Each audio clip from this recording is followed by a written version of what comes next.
amigos, muy bienvenidos un día más a Con Ánimo de Lucro. Ya saben, este espacio de información y análisis económico de confianza, este oasis para la economía entendida desde el lado correcto de la historia, desde la defensa de la libertad, la prosperidad, la propiedad privada y el respeto a la búsqueda de la felicidad. Hoy vamos a ir con un asunto que quizá a ustedes les parezca que se salga un poco de esto de la economía, pero que en el fondo está muy relacionado. Vamos a hablar, por ejemplo, del Centro de Investigaciones Sociológicas, del CIS, y de su última encuesta. Una encuesta en la que Pedro Sánchez, pues es el líder más querido y es el que más ventaja saca al Partido Popular, pese a que en el resto de encuestas, que no son las del Centro de Investigaciones Sociológicas, la tendencia que nos indican es precisamente la contraria. Déjenme que sospeche que estas encuestas que elabora el señor Tezanos, amigo personal de Pedro Sánchez, y una persona aparentemente deseosa de cumplir todos los deseos del gran líder, pues haya, digamos, adulterado, no sé si adulterado, vamos a decir cocinado la encuesta para que salga este abultadísimo resultado a favor del señor Sánchez. Uno sospecha que esto no se compadece demasiado con la realidad por un motivo fundamental, que es que si fuera cierto esto, tendríamos elecciones mañana mismo. Las habría convocado ya el señor Sánchez, viendo su holgada ventaja respecto al principal partido de la oposición. Sin embargo, de momento, al menos hasta ahora, a las 12 y 8 minutos de la tarde de este martes, pues todavía no ha sucedido. De todo esto vamos a hablar. ¿Por qué? Pues porque el Centro de Investigaciones Sociológicas, el CIS, en manos de Tezanos, ha ido curiosamente, solo casualidad, incrementando el presupuesto con el que cuenta año a año. ¿Creen ustedes que ha sido casualidad? Veámoslo. Pues básicamente de contar con menos de 10 millones de presupuesto allá por 2012-2013, unos presupuestos de aproximadamente 8 millones de euros, cuenta ahora con presupuestos oficiales del entorno de los 12 millones que se van a los 16, es decir, prácticamente el doble según las últimas estimaciones. ¿Casualidad?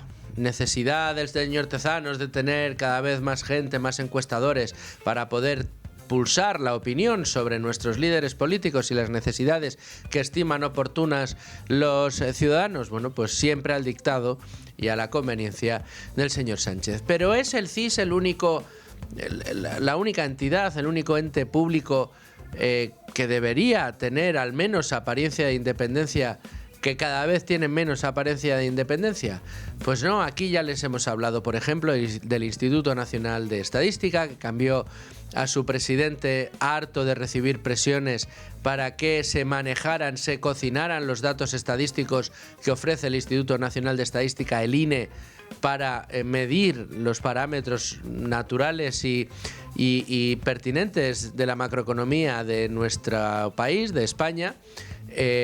Sería casualidad, a lo mejor, que hubiera que cambiarlo después de recibir tantas presiones y que después de cambiarlo pues se hayan hecho revisiones continuas del Producto Interior Bruto de España de años anteriores. Cada año se revisan los de los años anteriores, incluidos aquellos que se revisaron el año anterior. Curiosamente, casualidad, todos de una manera importante, con una revisión más abultada de lo que es habitual en estadística. Además, sistemáticamente hacia arriba. Curiosamente, nunca se han revisado hacia abajo. Y también se han cambiado las ponderaciones, por ejemplo, de los elementos que entran en el análisis estadístico de macromagnitudes, como es el IPC, como es el índice de precios al consumo, es decir, la inflación que nos afecta en España. Pero dejen ustedes el CIS y el INE aparte y vayámonos a otros organismos reguladores. Estos sí tienen que ser absolutamente independientes, como la Comisión Nacional del Mercado de la Competencia o la Comisión Nacional del Mercado de Valores. Ambas instituciones, bajo el mandato de Sánchez, que han contado con al menos un consejero con unos lazos afectivos evidentes con el gobierno. Por ejemplo, Mariano Bacigalupo, marido de Teresa Rivera. Teresa Rivera, que a nadie se le escapa que ha sido no solo vicepresidenta del Gobierno de España con Pedro Sánchez, sino también su ministra de Transición Ecológica, que ha llevado ha impulsado el cierre de las nucleares en nuestro país y ha impulsado el mix energético evidentemente verde de nuestra economía, más allá de poner encima de la mesa muchas de las leyes y las normas que hoy, por ejemplo, dificultan el limpiado de los montes, la limpieza de los montes para evitar los incendios. Y piensen ustedes en lo que ha sucedido este verano. Bien, el marido de María Teresa Rivera es Mariano Bacigalupo, que ha estado en la Comisión Nacional de Mercados y Competencia hasta 2022 y ahora está en la CNMV. ¿Y qué hemos visto que ha hecho Comisión Nacional de Mercados y Competencia? Pues, por ejemplo, en la OPA de BBVA sobre Sabadell, la última, en la que los socios de investidura del gobierno, los separatistas de Junts y Esquerra, han estado presionando de una manera muy evidente al gobierno para que tratara de obstaculizar al máximo la operación. Pues hemos visto cómo la CNMC alargaba los plazos, pasaba la operación a fase 2, a conveniencia, también casualidad, de lo que le interesaba al gobierno en ese momento, para a continuación tener que aprobarla en el último día posible y además con unas condiciones que, aunque no lo obstaculizaban del todo, sí que ponían palos en la rueda. Después la CNMV ha tenido que decidir si va a dejar o no lanzar al BBVA una segunda OPA, dependiendo de si llega o no al 30% cuando su objetivo era del 50%.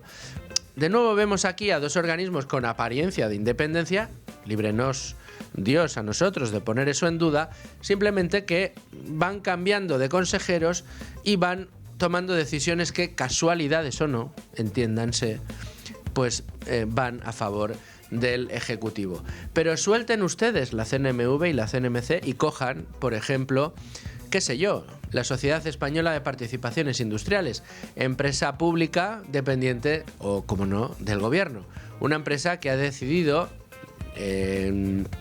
digamos, siguiendo la doctrina del señor Sánchez, ir metiéndose en las empresas de capital privado y tomando posiciones evidentes de control, hasta tal punto que gracias a esa entrada, por ejemplo, en Indra, por ejemplo, en Prisa, por ejemplo, en Telefónica, pues cambiar desde la oficina económica de la Moncloa, de la presidencia del gobierno, a presidente de Telefónica. Pues vamos a quitar a Payete y vamos a poner a Murtra. Señor Payete, que usted ya deja de ser el presidente de Telefónica. ¿Y qué tienen que decir aquí los accionistas? Absolutamente nada, porque para eso la SEPI ha tomado la participación que ha tomado dentro de Telefónica. En definitiva, el gobierno, gracias también a la dotación presupuestaria que hace de estos organismos y a los mecanismos de control que tiene sobre los mismos, ha ido captando y cooptando cada día más espacios de poder. ¿Se acuerdan ustedes de la famosa frase de de quién controla la fiscalía? ¿De quién depende la fiscalía? ¿Del gobierno? Pues ya está. ¿Se acuerdan de aquella frase del presidente del gobierno en un programa de televisión española? Pues aplíquenlo al INE, aplíquenlo a la SEPI, aplíquenlo a la CNMV, aplíquenlo a la CNMC, aplíquenlo al Banco de España. Que se me olvidaba, hombre, el Banco de España, uno de los organismos fiscalizadores por excelencia de la acción económica del gobierno, y que ahora en manos de Escrivá, lo que dice el señor Escrivá es que se tiene que convertir en un órgano que ayude al gobierno, no que lo fiscalice, sino que lo ayude, que ayude al gobierno a poner en marcha sus políticas económicas y ayudarle a cuadrar las cuentas cuando alguna se desvía. Esto que está haciendo el Ejecutivo, bueno, pues lo está haciendo a la luz de todos y con el dinero de todos. El último gran ejemplo ha sido el de CIS, y de todo esto hablaremos en la tertulia.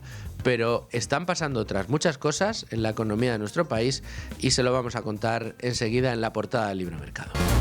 La señora Inchaurrondo, Rubén Folguera, ¿qué tal? Muy buenas. Buenas tardes. ¿Pensará en nosotros? ¿Crees que nos escuchará la señora Inchaurrondo y pensará que estamos pervirtiendo la profesión por dar los datos reales, por mostrarle a los oyentes y a los telespectadores cuál es la realidad de verdad de nuestras cuentas y de nuestra economía? Entre otros muchos, sí, por supuesto, porque claro, ella, que para nada hace propaganda gubernamental, es el claro ejemplo de lo que es el periodismo. En fin, la ironía no se entiende en la radio. Rubén. Yo creo que sí. A veces sí. Vamos, si quieres, con la portada Libre Mercado. Te lo digo porque tenemos asuntos, la verdad, que interesantes. El primero tiene que ver con una noticia que ya dimos ayer, pero que hoy nos da el análisis en profundidad Diego Sánchez de la Cruz, y se trata de ese informe de Fedea en el que se nos propone una manera, digamos, un paso intermedio entre el sistema de reparto que tenemos y el sistema de capitalización, que sería, pues la verdad, muy positivo que tuviéramos todos, pero muy difícil de poner en marcha. Un camino intermedio sería el camino de las cuentas nocionales. ¿Qué significa esto? Bueno, al final son cuentas, digamos, ficticias, por decirlo así, que crearía el Estado reservando un dinero cada mes de tu salario para que a la hora de tú jubilarte poder directamente sacarlo. Será una especie de hucha real, no lo que tenemos hoy en día, que como sabemos es un sistema de reparto. No será de capitalización como tal, porque claro, no se capitalizaría un tipo de interés, que es lo que ocurre, por ejemplo, en Chile. En cualquier caso, este informe sí tiene un punto también muy interesante, aparte de la propuesta de aplicar un sistema como este, y es el del cálculo de cuánto costaría o cuál debería ser el proceso de transición que habría que llevar a cabo. Evidentemente, esto no se puede llevar de un día, o sea, no se puede implementar de un día para otro, porque al final implicaría un coste económico bastante importante para los jubilados y para los cotizantes, y por tanto Fedea propone una transición a lo largo de los años, que en concreto empezaría con las cotizaciones, con las pensiones de los nacidos en el año 1971, y que poco a poco irían restando un 5% de su cotización para ser incluida en este nuevo sistema de cuentas nocionales. Y de hecho, lo que destaca de Fedea es que con este calendario que proponen, pues el gasto en pensiones a nivel estatal podría reducirse en torno al 0,6% del PIB en el año 2050. Bueno, pues ahí queda ese informe interesantísimo, y que, bueno, quizá recuperemos en los próximos días o semanas con los especialistas de Fedea, a ver si fuera posible que los tuviéramos aquí, y algún que otro experto en los mercados financieros de cara a la puesta en marcha de ahorro complementario para la jubilación tan necesario. Pues insisto, intentaremos analizarlo aquí un poco más en detenimiento. Pero tenemos más asuntos, y es un asunto que a mí, por un lado, me alegra y por otro me desespera, que es el tema de Hacienda. Sí, el Supremo ha dado un nuevo varapalo a la agencia tributaria, y es que reconoce que los autónomos podrán deducirse el IVA de la luz, el agua y el gas siempre que pues lleven a cabo su actividad laboral en su casa. Evidentemente, esto es un varapalo para Hacienda, porque no va a poder meter sus manazas o tanto, digamos, se le pone cierto coto a esa injerencia de Hacienda en los bolsillos de los contribuyentes, sobre todo los autónomos. ¿Sabes cuál es el problema de Hacienda? Y es uno de los problemas que está también denunciando el despacho de abogado Amsterdam & Partners por casos que está recopilando. Pues que a la agencia tributaria muchas veces dice: vale, pues tengo esta sentencia del Supremo, pero yo voy a ir contra el contribuyente. El contribuyente dice: no, yo tengo que reclamar, porque fíjate la sentencia del Supremo que salió diciendo que no podías evitar que yo me desgrave el IVA del gas o de la luz, porque yo trabajo en casa y lo sabes, porque es donde tengo el domicilio social de mi actividad. Y entonces la agencia tributaria dice: bueno, yo creo que sí que te lo puedo pedir, y si quieres litigar, litiga. Y entonces, ¿el autónomo qué hace? Pues el autónomo se desespera y evidentemente hace números, acepta y dice, el, entre comillas, chantaje que le estaría ¿Cuánto me pide Hacienda y cuánto me va a costar el recurso y estar peleando judicialmente contra Hacienda? Tanto, porque es justo lo que me están pidiendo. Pues mira, lo pago ahora y me olvido de tener que estar peleando este asunto. La verdad que es una lástima, pero cada vez es más habitual esta práctica por parte de la agencia tributaria. Y lo digo abiertamente porque yo lo he sufrido en carne propia, no con el asunto de la luz o el gas, pero sí con otros donde teníamos sentencias del Supremo que le decían directamente a la agencia tributaria que lo que me reclamaba a mí, a Luis Fernando Quintero, precisamente no era no procedía, pues como esta sentencia, pero el inspector dijo, no, yo sigo adelante si usted quiere continuar, y me costaba más caro el collar que el perro, así que pues... Y siguiendo la argumentación de Amsterdam Partners, ¿por qué hace también eso este inspector determinado? Porque, según denuncia este bufete de abogados, se ven incentivados por un sistema muy perverso de primas, que evidentemente, que además luego no están acompañados por, digamos, multas o sanciones que quizá habría que incluir en caso de que el inspector abra un procedimiento que luego claro, Hacienda termina perdiendo. Si uno decide litigar y llegar hasta el final, aunque le cueste más dinero de lo que le estaban pidiendo, él habrá perdido dinero, habrá perdido tiempo, habrá perdido mucho esfuerzo, el inspector prácticamente nada, y aunque se falle contra el inspector, a ese inspector no le va a pasar absolutamente nada. Cierra tu expediente y abre el siguiente. Y eso es uno de los grandes problemas que tenemos en España respecto a la agencia tributaria. Me gusta mucho también el artículo que llevamos de Miguel Puga sobre un periodista al que de repente... Este no es un pseudo periodista, ni es un pseudo medio, ni es un falso periodista, ni es un periodista que hace que la profesión se... Como decía el señor Inchaurrondo en ese corte, Amalio, que era lo que decía el señor Inchaurrondo en ese corte, que hay periodistas que están devaluando la profesión, ¿no? Hay una parte de los periodistas que han pervertido nuestra profesión. Bueno, pues yo creo que para la señora Inchaurrondo no ha pervertido la profesión. Hombre, no. Este periodista del Huffington Post, David Andújar, que ha recibido casi 30.000 euros, según lo publicado en nuestro periódico por Miguel Puga, pero en base a informaciones publicadas por Pablo Haro, en contratos públicos. Y todo ello después de que en diciembre del año 2024 este gran periodista lo que hiciera fuera pues dorar la píldora a Óscar Puente y al PSOE en general en el Congreso Federal en Sevilla de este partido. O sea, que los que están tratando con mucho mimo y cariño a los miembros del Partido Socialista, estos no devalúan la profesión, estos merecen contratos públicos. No, porque el PSOE, digamos, supuestamente, según para ellos, representa el bien, ¿no? Y el resto de periodistas debe ser que, no sé, pues lanzamos bulos con el fin únicamente de derrocar a Sánchez, porque claro, el pobrecito ya no es que no coma, es que tampoco duerme. No, desde luego que no duerme. Y luego leo aquí una cosa de un videojuego, querido Rubén. No sé muy bien. Yo es que a mí esto de los videojuegos me pilla ya un poco talludito. A mí me pilla bien por edad, pero tampoco es que yo haya sido un gran aficionado. En cualquier caso, esta noticia que firma Marta Arce lo que nos dice es que en este próximo año se va a lanzar el esperado GTA 6. Y GTA 6 es un juego. Sí, es un videojuego. Pero no es de fútbol ni... No, es de, pues supongo que realizar misiones o no sé, por Miami o este tipo de ciudades del oeste de California. Y digo que es muy esperado porque hace años que se anunció la salida de este videojuego y pues no tenía de ser publicado. Pero ahora esto va a tener un impacto en el mercado laboral ingente, porque se espera que hasta un 2% de la población ocupada en Estados Unidos pues pida una baja laboral médica, ¿no? Aduciendo razones médicas para quedarse un día, o sea, el 26 de mayo del 2026, que es cuando se publica este juego, pues jugando en su casa. Tremendas las cosas que tenemos que leer en Libre Mercado, un periódico que desde luego nunca podemos perder de vista. Bueno, pues ¿qué les parece si después de este repaso a la portada de Libre Mercado repasamos otras de las muchas noticias del día que han sucedido en el ámbito económico? Pues vamos a ir con las noticias del día, pero antes, no se lo pierdan, apúntenlo en el calendario.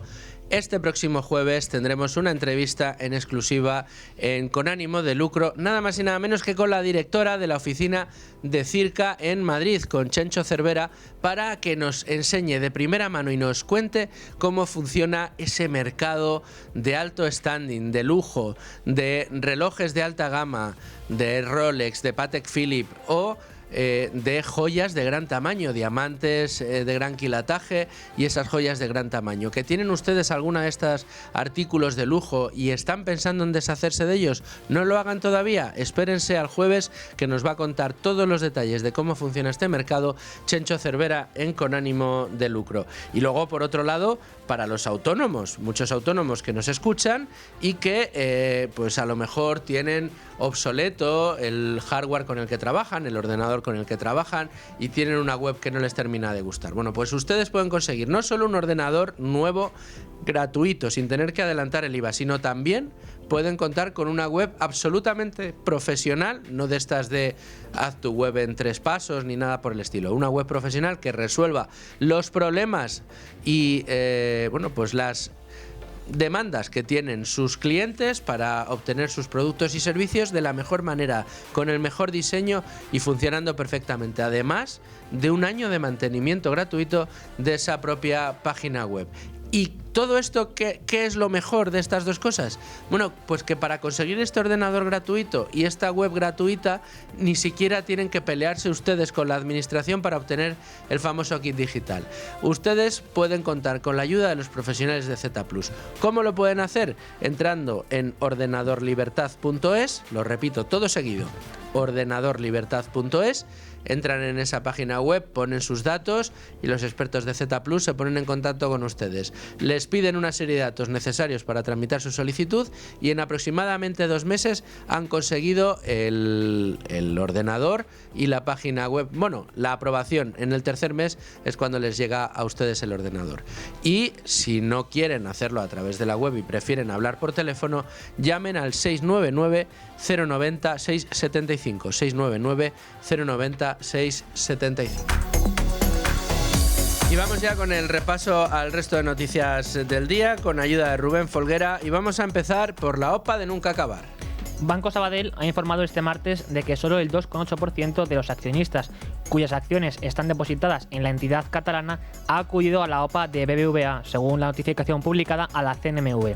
Según este banco, estas cifras evidencian la dificultad de la entidad bilbaína que tendrá para alcanzar el 50% de su aceptación, tal y como han ido defendiendo los principales ejecutivos de la entidad desde que comenzara el plazo de aceptación.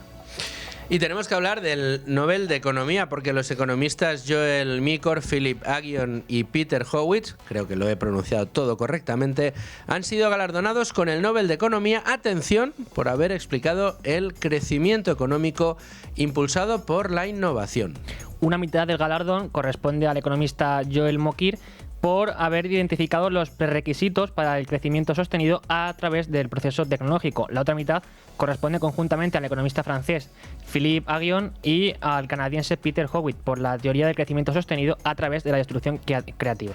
La innovación o destrucción creativa sin la que sería imposible sin el capital, sin la inversión, que es al final el verdadero empuje y que además del crecimiento económico. Es una idea, como se destaca hoy en Libertad Digital, netamente liberal, porque es una idea que propuso Schumpeter para explicar cómo funciona el sistema capitalista. Desde luego, Rubén, los Nobel este año están que lo tira. Están bastante bien para los intereses liberales. María Corina Machado de la Paz, estos 3 economistas en economía, da la sensación de que tenemos un giro en el designa, en el fallo de estos premios Nobel. Pero vamos a seguir con más noticias. Cotizaciones de autónomos. El gobierno prepara una nueva subida de cuotas para los autónomos para los próximos 3 años como parte del despliegue de la reforma del sistema de cotizaciones por ingresos reales que comenzó a aplicarse en 2023. El Ministerio de Seguridad Social ha elevado ya una propuesta oficial a los agentes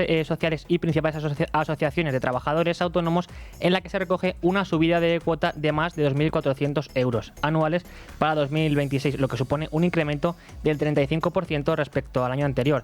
En 2026 crecerían para todos los trabajadores por cuenta propia con independencia de sus ingresos entre un 4 y un 34% respecto a 2025. Y eso que el señor Escrivá había profetido en su día que esto no pasaría, pero sí que está pasando. Ahora tenemos que pasar a hablar de Indra. ¿Por qué? Bueno, pues porque el grupo Indra va a copar nada más y nada menos que el 100% de los nuevos préstamos de esos 4.700 euros del Ministerio de Industria y Turismo para desplegar el desarrollo de 10 nuevos programas de defensa enfocados en la modernización de la capacidad de las Fuerzas Armadas. Así es, y así lo confirma hoy El Economista, que detalla que este nuevo despliegue millonario se aprobará este martes en el Consejo de Ministros y incide en que se repartirán en varios años, en algunos casos hasta el 2031. Y tenemos malas noticias para la central de Almaraz. Parece que se va acercando su cierre y parece que cada día tiene menos remedio. El director de generación de Iberdrola, Julio Castro, señalaba el pasado viernes que en menos de 3 semanas presentarán al Consejo de Seguridad Nuclear la documentación de parada de la central de Almaraz. Esta documentación debe ser entregada por una instrucción técnica del Consejo emitida el pasado mes de julio y, en este contexto, Castro advierte de que el cierre se decide ya. Sin embargo, desde el Gobierno no tiene intención de cambiar su posición al respecto, por lo que, de seguir así, la central nuclear de Almaraz terminará cerrando definitivamente. Y será una auténtica pena. Y terminamos con el oro, 5 días después de haber superado el umbral de los $4.000 debido a la renovación de las tensiones comerciales entre China y Estados Unidos. Atención, nuevo umbral que se ha roto, en este caso, nuevo techo que se ha roto y umbral que se ha establecido, 4.100 euros. Dólares, 4.100 dólares. Lo cual supone una revalorización del 3,4% respecto al cierre anterior. Así, el precio del oro se dispara después de que el presidente de Estados Unidos, Donald Trump, amenazase el viernes con volver a reactivar con toda su crudeza la guerra comercial tras el anuncio de China de que podría reforzar los controles de exportación de tierras raras. Bueno, pues aquí te dejamos el resto de informaciones del día y, si les parece, nos vamos directamente a la tertulia para entrar de lleno en el tema del día, esa utilización, al menos aparente, del gobierno de instituciones que deberían ser independientes. Y teníamos como percha del día, percha informativa, como decimos los periodistas en nuestra jerga, esa encuesta del Centro de Investigaciones Sociológicas del CIS que señala que el presidente del gobierno con el Partido Socialista cuentan con una ventaja abrumadora respecto al Partido Popular en intención de voto. La verdad que la deriva que está tomando nuestro país, los problemas económicos que tenemos, el incremento de la inflación, unos salarios estancados y una preocupación cada vez mayor por la situación económica, no parece que se compadezcan con el hecho de que cada vez más gente confíe en el presidente del gobierno, otorgándole un avance en las encuestas que, insisto, no se compadece con el resto de asuntos que nos dejan las distintas encuestas. Tampoco se compadece con el resto de las encuestas privadas. Todo esto unido a que el Centro de Investigaciones Sociológicas cada vez ha contado con mayor presupuesto, y eso lo podemos contrastar y lo podemos encontrar directamente en las propias cuentas del CIS y analizando los presupuestos generales del Estado de cada año, incluidos los prorrogados de los últimos años, estamos viendo cómo pasa de 8 millones de euros hace prácticamente 15 años a 16 en el 2023, después de presupuestar 11 y meter otros 5 millones más para que engrasara mejor la maquinaria sociológica, el Centro de Investigaciones Sociológicas a cargo de Tezanos.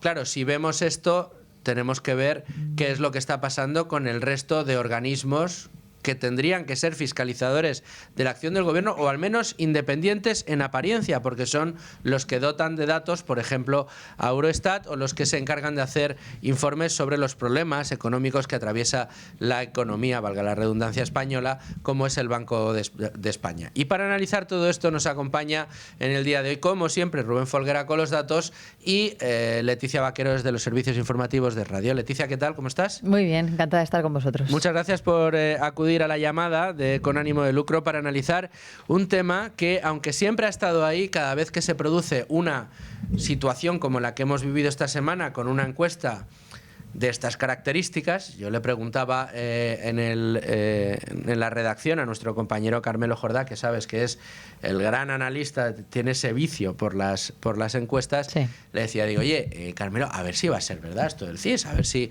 en realidad el señor Tezanos, pues en esta ocasión ha hecho un análisis certero del sentir de los ciudadanos españoles, y es verdad que se ha dado la vuelta y lo que parece que es un descontento generalizado con la situación de España, pues en realidad es todo lo contrario, y todo el mundo está encantado con Pedro Sánchez, no teme que la corrupción se vaya a llevar su gobierno por delante y considera que vive mucho mejor de lo que vivía antes de que llegara el señor Sánchez a la Moncloa. Pero no parece que esto vaya a ser así, ¿no? No, y es verdad que las diferencias que estamos viendo en los últimos meses con el MESES, bueno, hay que recordar que José Félix Tezanos llegó a la presidencia del CIS en el año 2018 y que desde entonces, y sobre todo si nos fijamos ahora en los últimos meses, sobre todo con el avance del barómetro del mes de octubre que conocimos ayer, hay un partido que nunca va a salir mal parado, jamás, ¿no? Que es el Partido Socialista. Siempre, es la constante. Es la constante.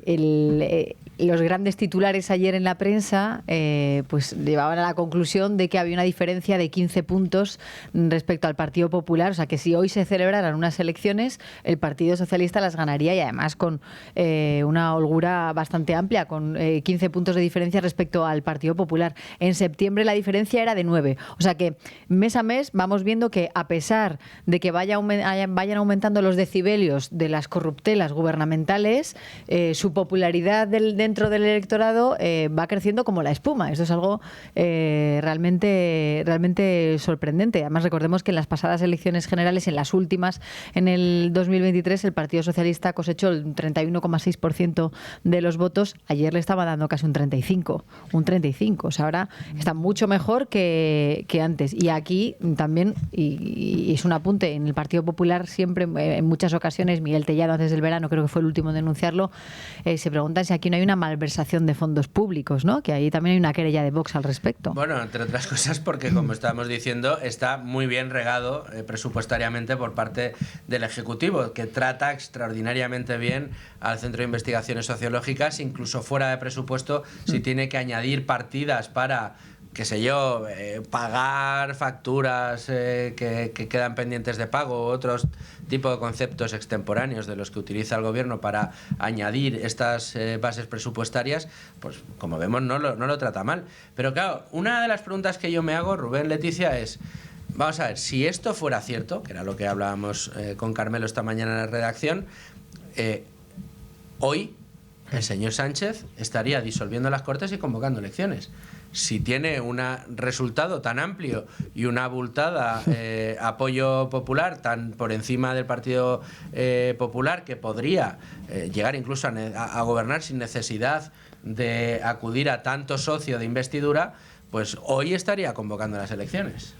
Sin embargo, yo hasta la fecha, insisto, día 14 martes, 12:40, riguroso directo, todavía no se han disuelto las cosas. A lo mejor está escuchando precisamente tu programa, Luis, y le estás dando alguna que otra idea, pero es verdad que no lo parece y que por tanto... me dice que no tiene muchas ganas de convocar elecciones y que a lo mejor no se cree tanto al señor Tezano. Y además insisten desde el gobierno, y Pedro Sánchez ya antes del verano, del parón vacacional, antes de que se fuera de vacaciones, él decía que iba a agotar la legislatura, o sea, que iba a ser hasta el final. También ha dicho que va a presentar los presupuestos para este año, y no lo ha dicho solo este año, lo dijo el anterior y luego nunca lo hace, ¿no? Pero bueno, las palabras del presidente pueden caer siempre en saco roto, se quedan en papel mojado, pero es verdad que en lo que tiene que ver con las elecciones, igual es que hay un poco de riesgo si convoca elecciones, independientemente de lo que diga el CIS, ¿no? De Tezanos. Sí, así es. Y precisamente, hablando de CIS, es que desde que Sánchez llegó a la Moncloa se ha gastado más de 56 millones de euros en este instituto, que son 20 más de los que se gastó Rajoy durante su mandato. ¿Y cuál es el argumento del CIS al respecto? Es que se hacen más encuestas. Les dicen desde el CIS que esto es así, pero en cualquier caso lo que sabemos es que a pesar de ello, a pesar de este incremento del presupuesto destinado al CIS, no se ha traducido esto en una mejor calidad de los estudios que realizan, todo lo contrario. Pero incluso aquí habría que introducir otro elemento, y es comparar la calidad de los estudios del CIS con, además, el presupuesto que se destina a este organismo, luego con respecto a las encuestas que hacen las entidades privadas, que también sabemos que hay otros institutos o organismos demoscópicos privados que hacen bastante mejor y de una forma más barata estos estudios. En concreto, sabemos por un informe que presentó el director técnico de Sociométrica, Gonzalo Adán, hace un tiempo en la Comisión de Investigación del Senado, que el CIS gasta ya 10 veces más que las encuestadoras privadas, y además lo que explican es que evidentemente desde que Tezanos llegó a la presidencia de este organismo se ha cambiado la metodología que se aplica, y de una forma deliberada, de una forma intencionada, incluyendo un sesgo interesado y una variación de la metodología que emplea el CIS. Esto respecto al CIS, pero soltemos el CIS y cojamos cualquier otro de los organismos o entidades públicas que deberían tener al menos apariencia de independencia. Ahí, bueno, podríamos hablar de la Fiscalía o no, pero fijaos, y ya por zanjar el asunto del CIS y de la conquista de esas instituciones por parte del Gobierno, cuando Vox presentó la querella por malversación de fondos públicos contra José Félix Tezanos, ¿quién salió al rescate del CIS? Pues la Fiscalía pidiendo al juzgado que archivara la querella por considerar que eran sospechas, conjeturas y que eran investigaciones prospectivas. Esto igual nos suena a todos con lo que estamos viendo ahora con el caso Begoña, sobre todo, ¿no? Con el caso de corrupción de la mujer del presidente del Gobierno. Pero también salió la Abogacía del Estado en ese momento, ¿eh? O sea, en representación. Abogacía del Estado y eso es. Fiscalía. Para que no se admitiera. ¿De quién depende la Fiscalía? Pues eso. Pues eso. Sí. En definitiva, bueno, muy bien apuntado esto respecto al CIS. Que es verdad que dices, hombre, ¿cuánto le cuesta a Sociométrica hacer los análisis? ¿Cuánto cuesta Metroscopia? ¿Cuánto cuesta, no sé, algunas de las primeras encuestadoras o empresas de análisis sociológico que tenemos en España? Pues el presupuesto de estas compañías son infinitamente más bajos que los presupuestos que tiene José Félix Tezanos. Perdón, pero si nos vamos, por ejemplo, a Televisión Española, pasaría... Sí. La verdad que, fíjate, Televisión Española lo hemos sacado del editorial de hoy porque es que ya ni siquiera se le presume una necesidad de independencia. Debería tenerla, pero nadie lo da por hecho. Y lo que ha pasado en esta ocasión ha sido que se han incrementado los presupuestos también para Broncano, para Cintora, para Javier Ruiz, para Silvia Inchaurrondo. Bueno, a Silvia Inchaurrondo le han bajado un poco el sueldo. El sueldo, sí, para poder tener a tanta estrella. Gonzalo Miró, por supuesto, también, echando la bronca a los tertulianos que no comulgan con las ideas de los socialistas. Es verdad que yo ya no sé, esto va como chiste, si es que a lo mejor José Félix Tezanos ha cogido el EGM, ha visto cuál es la audiencia de Televisión Española y ha cogido eso como muestra de universo para preguntar sobre cuáles son sus intenciones de voto. Y ahí yo creo que sí que podría haber atinado bastante en su resultado, ¿no? Y además yo creo que la pregunta que sobrevuela cada vez que hablamos de Radio Televisión Española y que vemos este abultado presupuesto es ¿cuánta gente la ve? O sea, ¿es necesario que mantengamos con dinero público un canal como Televisión Española? Que es verdad que con los derechos que compra para las competiciones deportivas, futbolísticas, Juegos Olímpicos, ahí empieza a ganar en audiencia a otras compañías, otros canales, pero precisamente por la oferta, ¿no? Por lo que ofrece al espectador que no pueden ofrecer los demás. Pero de verdad, ¿hay necesidad de llenar la parrilla de programas de entretenimiento informativos, barra propagandísticos en España? O sea, ¿realmente necesitamos esa parrilla? A mí me sorprende y yo creo que no. Y además en un momento en el que, y eso no es algo que ocurre solamente en España, la demanda de la televisión está cayendo muchísimo. O sea, ahora ya es bajo demanda, a la carta, para poder ver plataformas, series, películas, ¿no? Lo que te apetezca en cada momento. Sí, y aunque todo el mundo estuviese viendo la 1 o la 2, también habría que poner en duda que tenga que existir esta televisión, porque, vamos a ver, la socialdemocracia está creando una ristra de derechos que en realidad no tendrían por qué existir. Por ejemplo, cuando hablan de vivienda, es que hay que intervenir la vivienda porque el techo es un derecho, ¿vale? Pero se podría garantizar de otra forma, ¿no?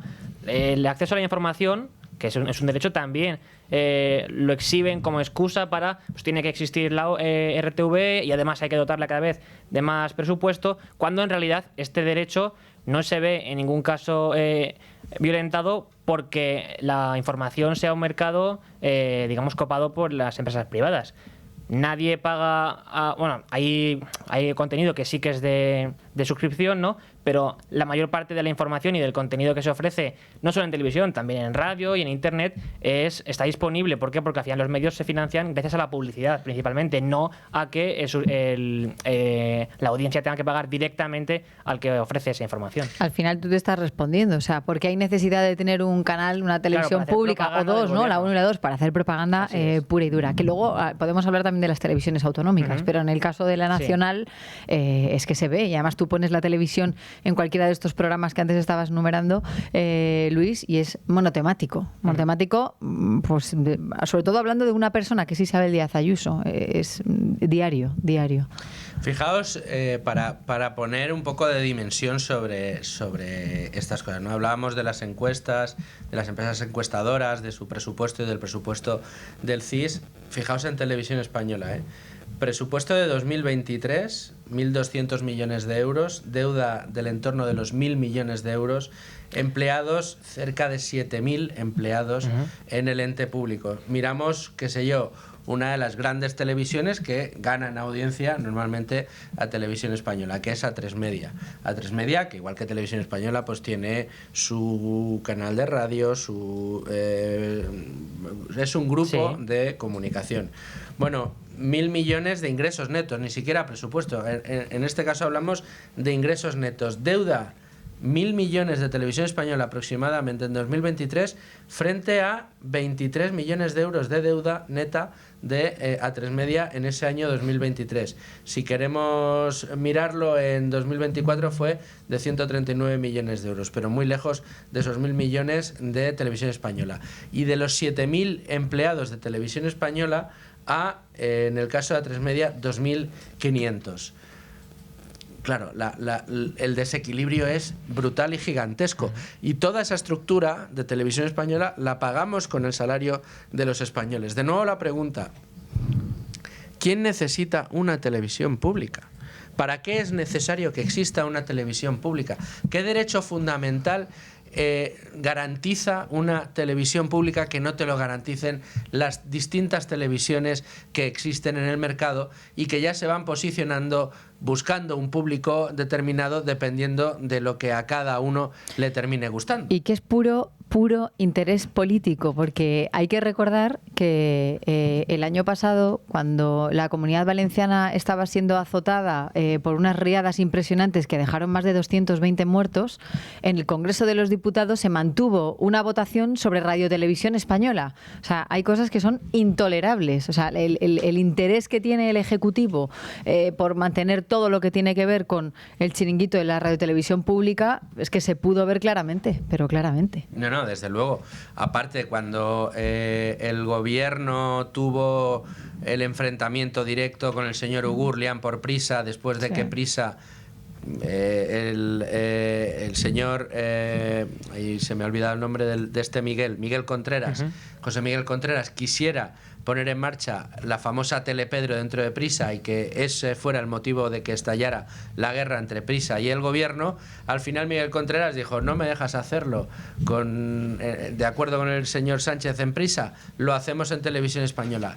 ¿Qué han hecho en Televisión Española? Silvia Inchaurrondo, después Javier Ruiz, después el señor Cintora, después el señor Gonzalo Miro. Tenemos desde las 8 de la mañana prácticamente hasta las 8 de la tarde tertulias políticas, tertulianos, presentadores que están reforzando constantemente el argumentario del gobierno y el argumentario del gobierno en contra de los intereses de la oposición, y de otros países.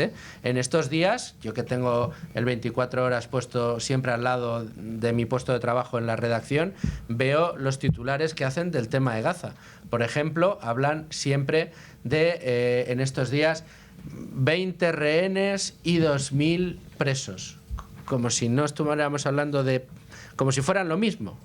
O sea, como si el desequilibrio fuera que Israel ha tenido a 2.000 rehenes frente a 20 que ha devuelto. Bueno, yo me esperaba que iban a hablar de 2.000 rehenes también, digo, porque ya puestos hablamos de terroristas, lo que estaban en las cárceles de Israel y que han tenido que liberar. Terroristas, personas detenidas por acciones de terrorismo, como los que entraron en Gaza, en Israel, el 7 de octubre de 2023 a masacrar a 1.200 personas y secuestrar a 200 de las que han quedado vivas en este último intercambio, 20.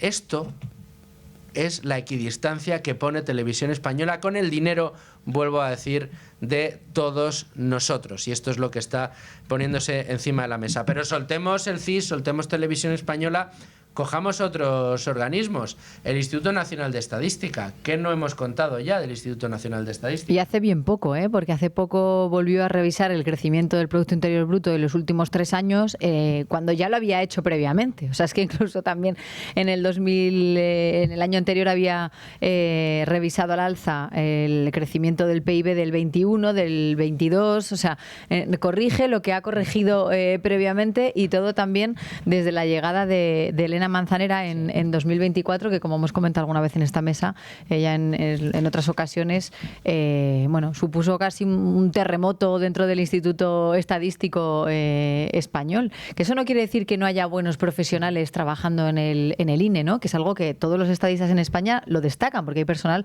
realmente bueno. Muy claro, bueno. la cosa es la metodología, ¿no? O sea, ¿qué utiliza, por ejemplo, qué tiene que pesar más en cada uno de los apartados para calcular la inflación, el IPC? Eso se va modificando, se modifica además normalmente en el mes de enero, se mantiene una reunión, se convocan los periodistas, se hace una especie de briefing y se explica, pues en el momento justo en el que más sube el precio de la vivienda, bueno, pues la vivienda va a contar menos, ¿no? Para calcular el IPC. O cuando hay un subidón en los precios de la alimentación, como vimos después de la invasión de Ucrania por parte de Putin, pues va a contar un poquito menos también el apartado de la alimentación y las vaya bebidas, a ser ¿no? que salga que la inflación está muy alta. Efectivamente, esto es algo que denuncian los economistas de nuestro país y que ha hecho que el INE haga un señalamiento de esos economistas y de esos periodistas, como hemos denunciado también en el libre mercado. Fíjate, deberíamos cambiar. Es que somos muy malos, Leticia, Rubén. Es que es casualidad. Yo creo que al INE le tendríamos que llamar el INCE, ¿no? El Instituto Nacional de las Casualidades Estadísticas, ¿no? Es casualidad que todas las revisiones que se ha visto obligado a hacer el INE sobre el Producto Interior Bruto de años anteriores, incluso revisando sobre la revisión del año anterior en el año posterior, esas revisiones casualmente son todas al alza. No hay ninguna revisión que diga, no, aquí nos pasamos, no, todas al alza.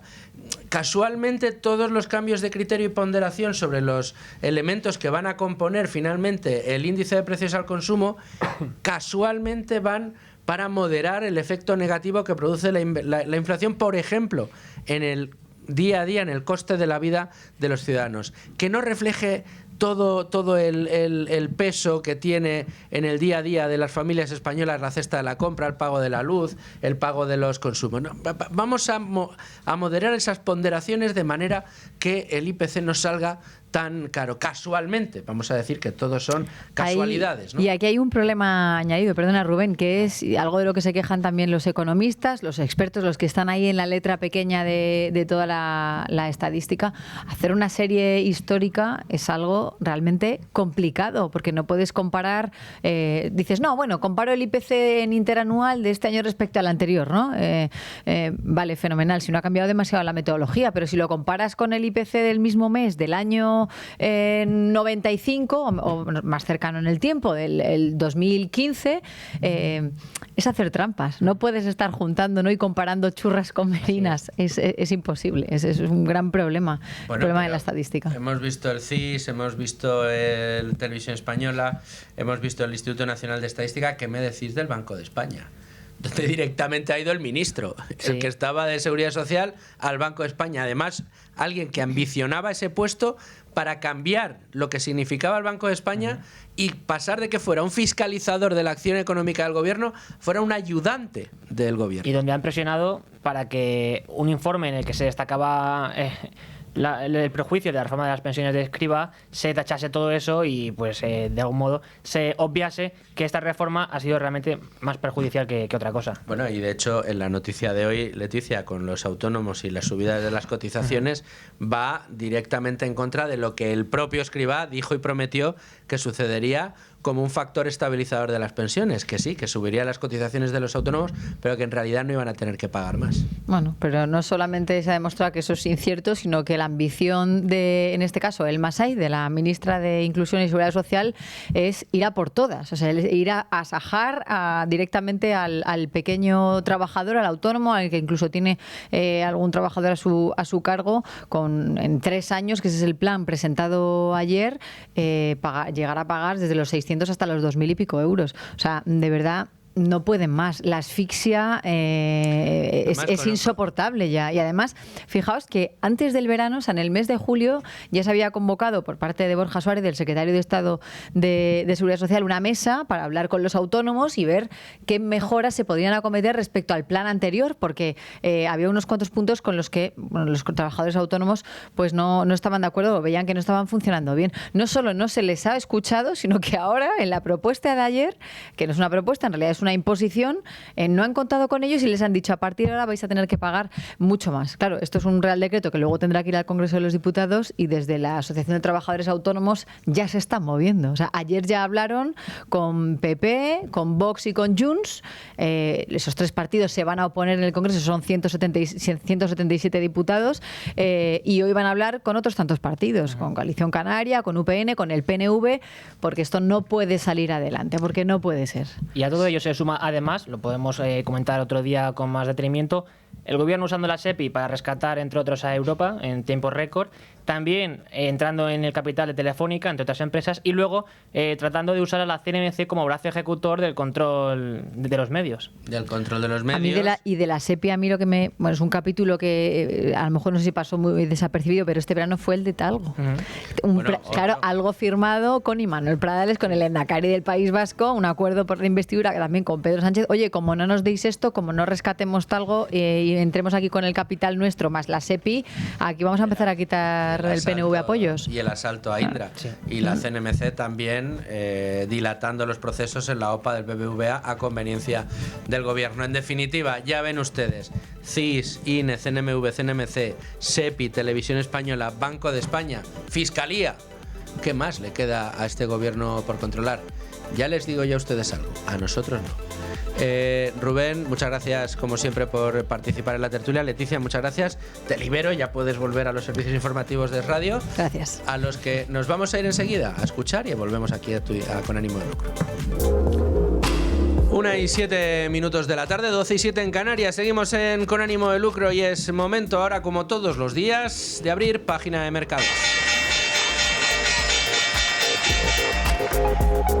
Página de mercados que pasa por echar un vistazo a lo que está haciendo nuestro principal selectivo, el IBEX 35, nuestro índice de referencia en España, un índice que continúa en cotas muy altas, aunque ha reducido de una manera sustancial su incremento de las últimas semanas, de los últimos días. Nuestro principal indicador ahora mismo está cotizando en 15.477 puntos, ha perdido los 15.500 y está con un 0,41% abajo. Las compañías que más suben hasta ahora: Red Eléctrica, Redella Corporación con un 1,52%, Endesa un 1,10% y AENA un 0,97%. Por el lado de las caídas, las más abultadas hasta ahora: Acciona Energía un 3,21% abajo, IAG un 3,33% y Indra, que en este caso se deja un 2,97%. Estamos viendo correcciones en el mercado.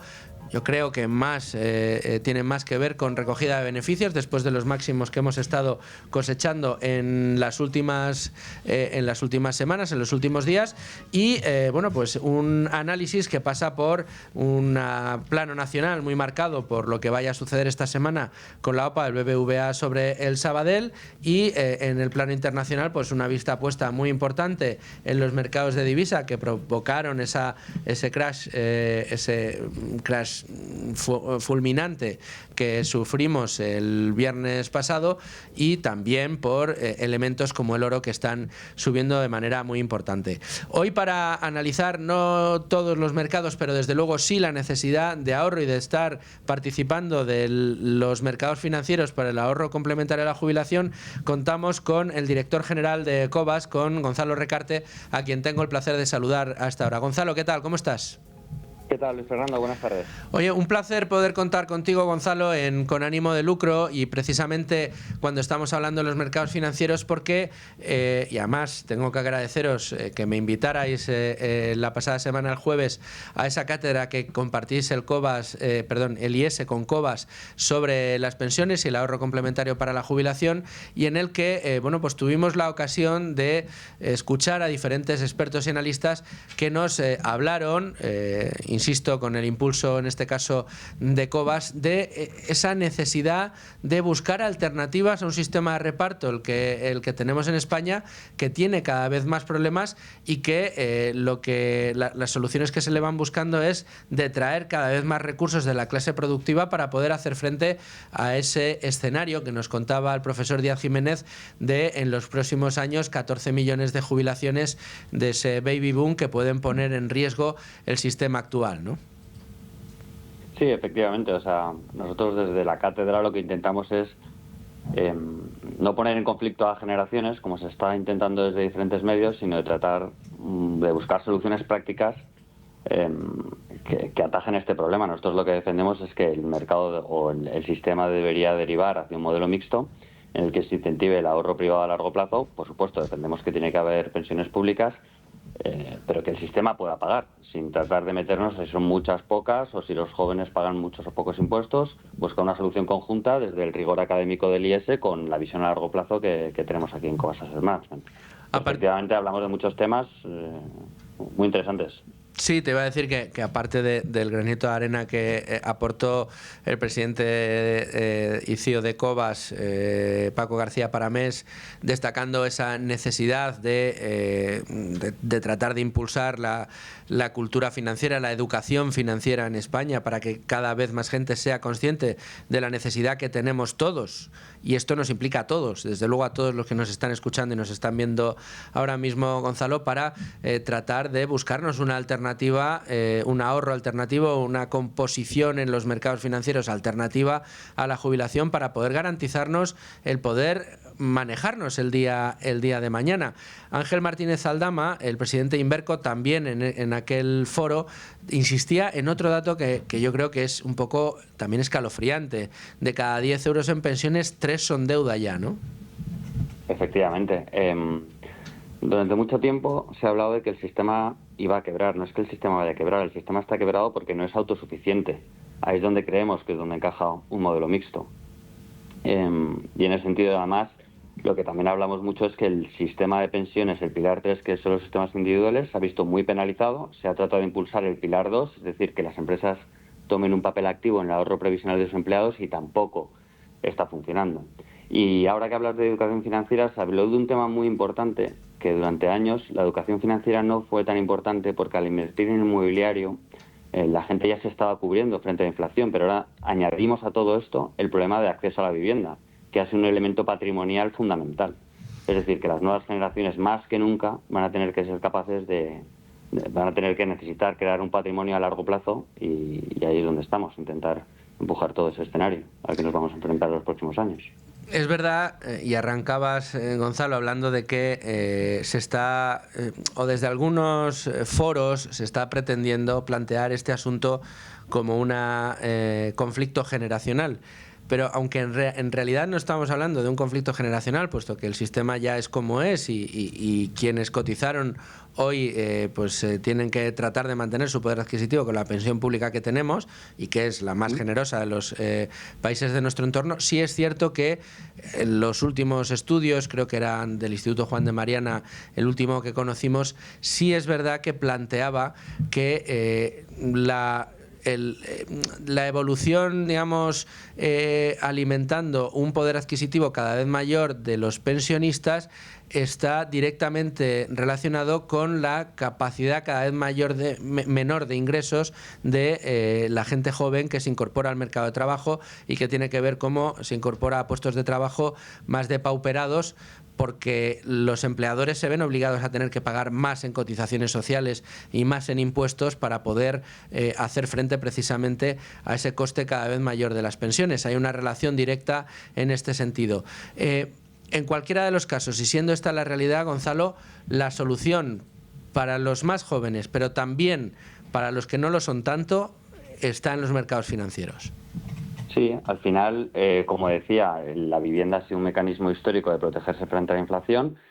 El ahorrador español, por definición, ha sido históricamente muy conservador, y los productos financieros en los que se ha invertido han sido renta fija, es decir, papel monetario, y es evidente, y lo estamos viendo, como decías en la introducción, el oro en máximos, que los mercados están derivando hacia activos reales para protegernos de esa devaluación de las monedas. Y ahí los mercados financieros, y en concreto la inversión directa en renta variable, es un mecanismo históricamente eficiente para protegerse frente a la inflación. Y en este sentido, Gonzalo, a mí me gustaría preguntarte ya, como especialista y como director de una de las gestoras independientes más importantes de nuestro país, en este caso, ahorro provisional o ahorro previsional para la jubilación, a través de planes de pensiones o a través de fondos, o a través de pensiones y fondos. ¿Cuál es la fórmula que crees que puede ser más exitosa? Lo dije en el evento y lo repito, o sea, al final siempre los planes de pensiones tienen el lastre que se les ha catalogado como poco rentables, caros, sin liquidez. Es decir, yo no quiero decir si fondos o planes, y lo dije claramente, son fondos y planes. Creo que en cualquier planificación financiera tiene que incluirse una cajita que vaya destinada a la jubilación, y ahí, si los entiendes bien y estás bien asesorado, los planes ocupan un papel fundamental. Sí es cierto que lo que defendemos desde el sector es que con la bajada de 1.500 euros el ahorro provisional que consigues es muy limitado para sustituir la caída de renta que vas a tener que te jubiles, pero también lo decíamos en el evento, menos da una piedra. Es decir, contestando a tu pregunta, las dos cosas, pero con buena planificación y haciendo bien uso de los mercados en la visión que tengamos como inversores a largo plazo. Ya es donde la renta variable juega un papel fundamental. No se me ocurre ningún instrumento mejor en el que canalizar la inversión en renta variable que en un plan de pensiones que está pensado para tener una renta complementaria cuando te jubiles.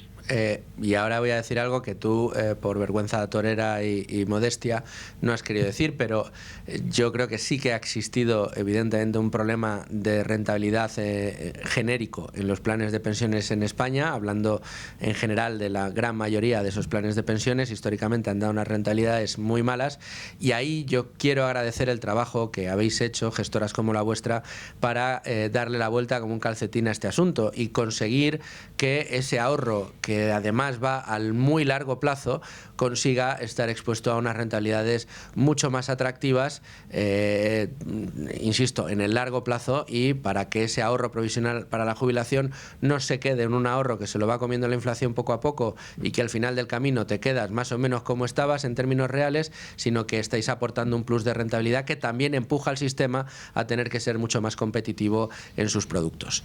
Y por eso yo os lo agradezco personalmente, porque creo que habéis venido a mejorar y mucho las cosas.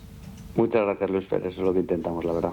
Bueno, pues Gonzalo Recarte, muchas gracias por coger el teléfono, abrir un huequito en tu agenda y poder charlar con nosotros en Con Ánimo de Lucro de estos asuntos. Espero que te veamos muy prontito de vuelta aquí, o te escuchemos muy prontito de vuelta aquí en Con Ánimo de Lucro. Un placer, Luis Fernando, buenas tardes.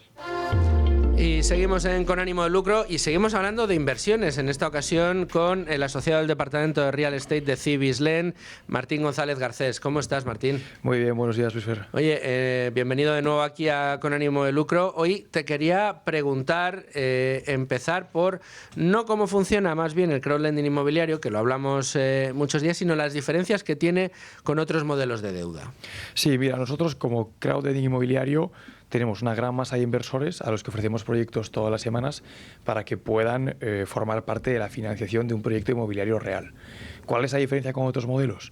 Nosotros ofrecemos participar en deuda con garantía hipotecaria de primer rango en todos los proyectos, que es una buena seguridad que tienen los inversores, bien proporcionada a una rentabilidad de doble dígito anual entre el 10 y el 12%. Respecto a esos proyectos, ¿son proyectos inmobiliarios, son proyectos de promoción inmobiliaria, mejor dicho, sobre todo fases en las que no suele entrar la financiación bancaria? Este es el motivo por el cual os eligen a vosotros, ¿no? Exacto. Nosotros generalmente hacemos promociones residenciales, aunque hacemos proyectos de todo tipo en realidad. Y sí, cubrimos esos espacios de financiación a los que no llega la banca tradicional, ¿no? Los bancos generalmente para un préstamo promotor bancario exigen que haya un suelo ya comprado, licencia de obras, muchas preventas.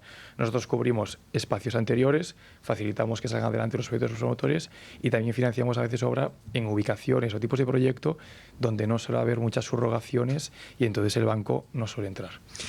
Y dirán ustedes, no, hombre, pero con esos intereses que ofrecéis, recordemos, En Cibislen se puede invertir desde 250 euros, tenemos rentabilidades de doble dígito anual, en periodos de entre 10 meses y 24 quizás sea el que más digamos, de más larga duración habéis tenido, todos con garantía hipotecaria de primer rango por debajo, es decir, una muy buena manera de invertir en una renta fija inmobiliaria para financiar proyectos, pero es que, claro, dices, rentabilidades de doble dígito, pues no habrá muchos inversores llamando a la puerta, no inversores, sino promotores inmobiliarios llamando a la puerta a Cibislen para pagar esos intereses, pero lo cierto es que tenéis y muchos. ¿Cuántos proyectos habéis financiado? Pues mira, a día de hoy hemos financiado 132 proyectos, que son... Ahí está. ¿En cuántos años?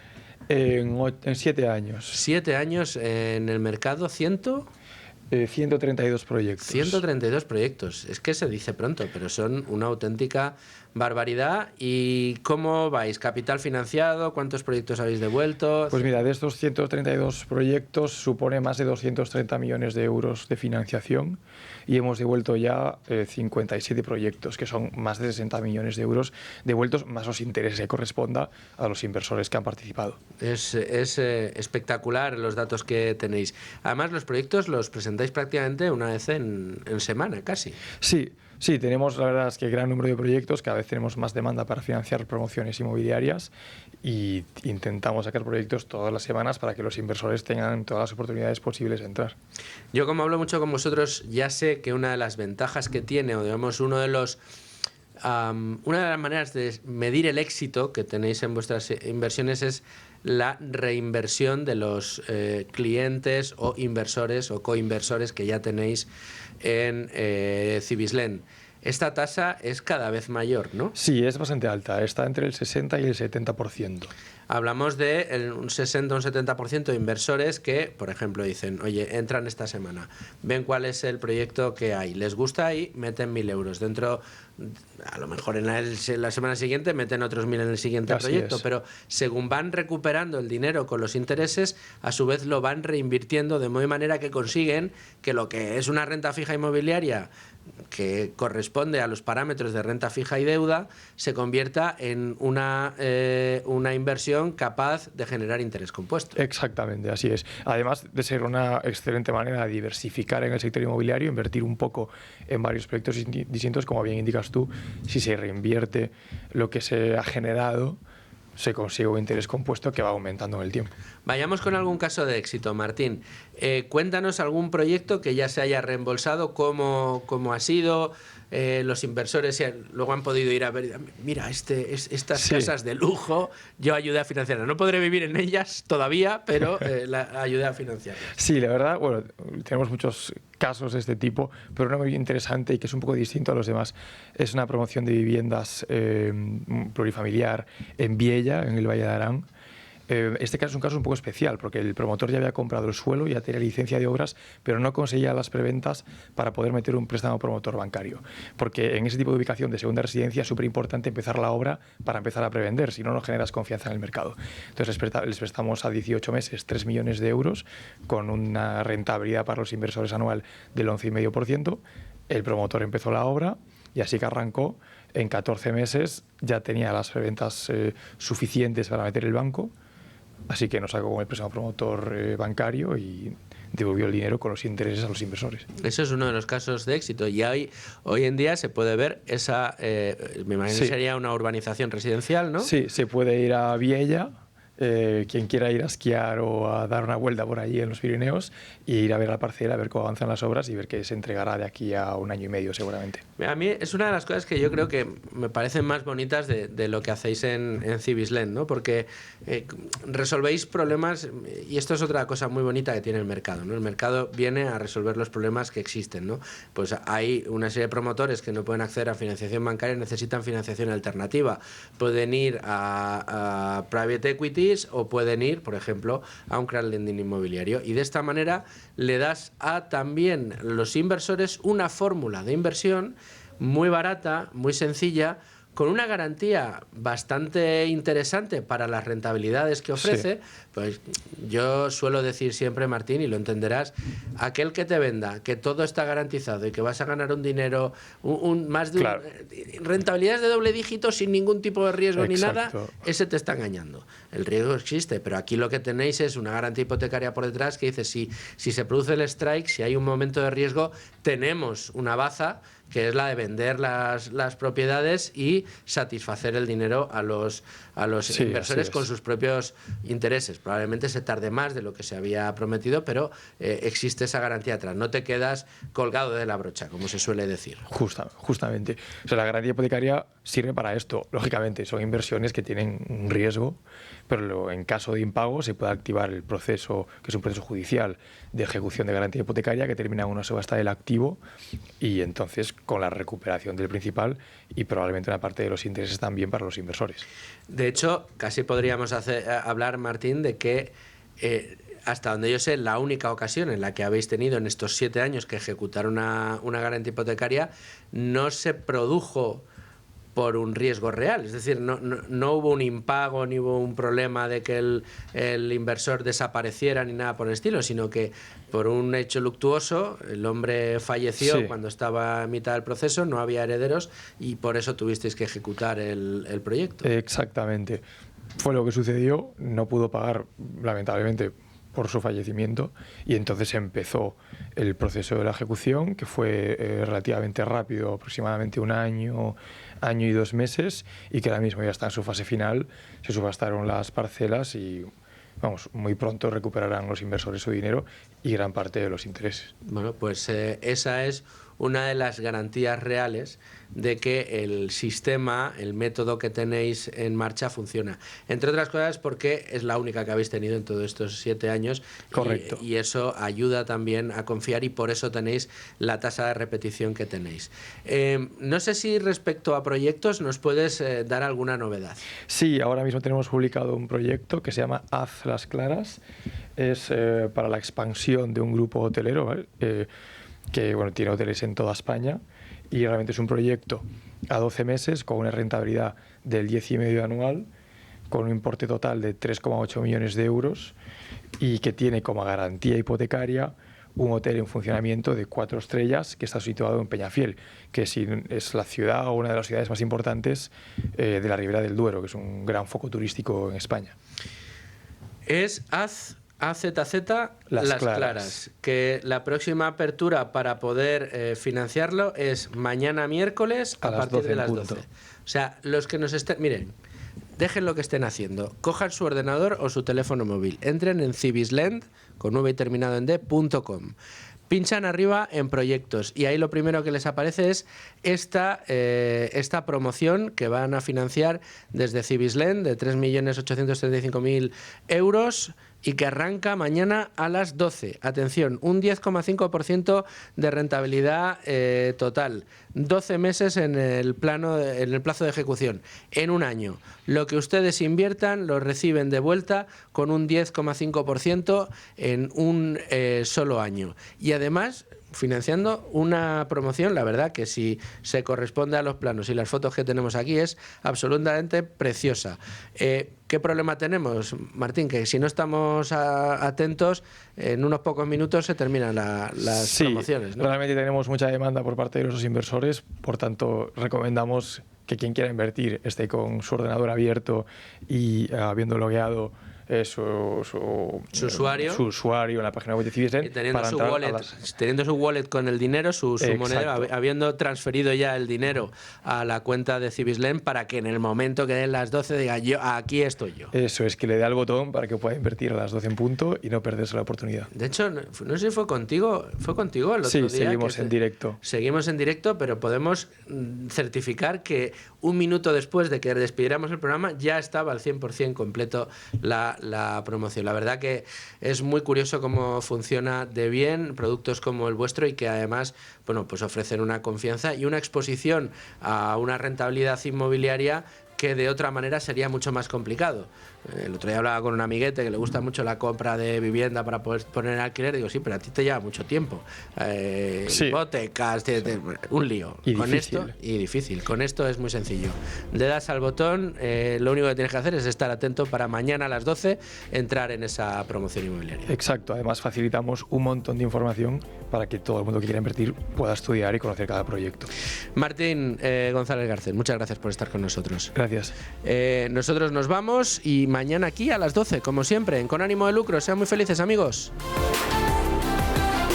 En Es Radio Libre Mercado, Con Ánimo de Lucro.